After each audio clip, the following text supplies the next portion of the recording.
কিছু কিছু জায়গায় গেলে অপরিচিত মানুষও পরিচিত হয়ে যায়, টাইমটা অনেক ভালো যায়। Please like. Hello everyone, this is Fatema, welcome Fatema blogs.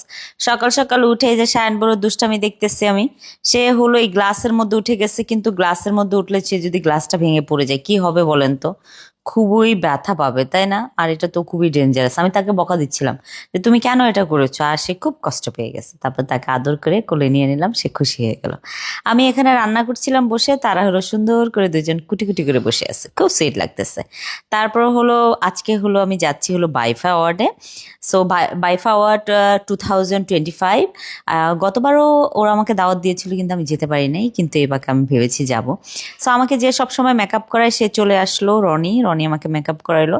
আর আমি আমার নিজের ব্লাশনটা নিজে দিতে খুবই পছন্দ করি, একদম ভৈরা ভৈরা স্কিনের মধ্যে ব্লাশন দেওয়া, মানে গালের মধ্যে ব্লাশন দেওয়া আমার খুব পছন্দ।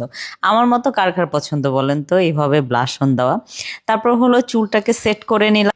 নোরা ফাতেহির রিসেন্টলি একটা ভিডিও দেখেছি, ভিডিও দেখে আমার ওটা খুব ভালো লেগেছে, ওইভাবেই আমি চুলটা সেট করে নিলাম।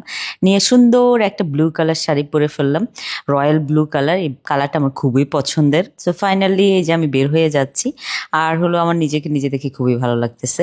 আসলে নিজের প্রতি যদি নিজের ভালোবাসা না থাকে তাহলে মানুষ তোমাকে ভালোবাসবে না, এটা আমি আমার লাইফ থেকে শিখেছি। সো ফাইনালি আমি আমার লোকেশনে চলে এসেছিলাম। এটা হলো চীন মন্ত্রী সম্মেলনের এখানে, আর এখানে হলো বাণিজ্য মেলাও হচ্ছে। সো আপনারা যারা যারা চান যে দেখতে পারবেন।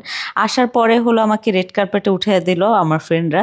তারপর হলো রেড কার্পেটে কিছুক্ষণ হাঁটলাম একটু ঢং ঢং করে, যেটা আমরা মেয়েরা খুবই পছন্দ করি একটু ঢং করা। সো আমার সুন্দর একটা ভিডিও নিয়েছে সো রেড কার্পেটে। অবভিয়াসলি বাইফার ফেসবুক পেজে আপনারা দেখতে পারবেন আমার ভিডিওটা। খুব সুন্দর লাগতেছিল আমাকে। সে সুন্দর করে আমি আবার হেঁটে চলে আসলাম। তবে একটা জিনিস কি জানেন, নিজের প্রতি নিজের কনফিডেন্স থাকলে জীবনের সব সাকসেস আপনার হাতের কাছে আসবে। শুধু নিজের কনফিডেন্স নিজের রাখতে হবে। লোক মানুষ অনেক কিছুই বলবে, সেটা কানে নিতে হবে, কিন্তু সেটার প্রতিবাদ করার থেকে আপনার কর্ম দিয়ে সেটা আপনার প্রতিবাদটা ভালো হবে। সো আমি এটা বিশ্বাস করি, আমার কর্ম দিয়ে আমি প্রতিবাদ করতে অনেক বেশি পছন্দ করি। তারপর হলো এখানে অনেক জনের সাথে দেখা হয়ে গেল। এই যে সুইটি, ওর সাথে দেখা হয়ে গেলো, ও এত কিউট, চিটাগংয়ের মেয়ে।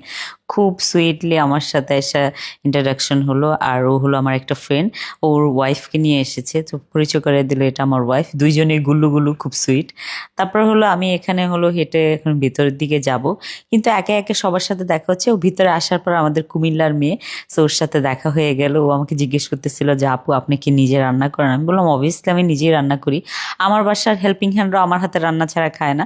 সো ইদানিং আমি দেখো ওই যে কি বলে বাসার বারান্দায় রান্না করা স্টার্ট করেছি, জাস্ট সেটার জন্য। তারপর হলো এখানে সোহাগ ভাইয়ের সাথে ওর পরিচয় করালাম, করানোর পরে হলো আমরা চলে আসলাম হল রুমে।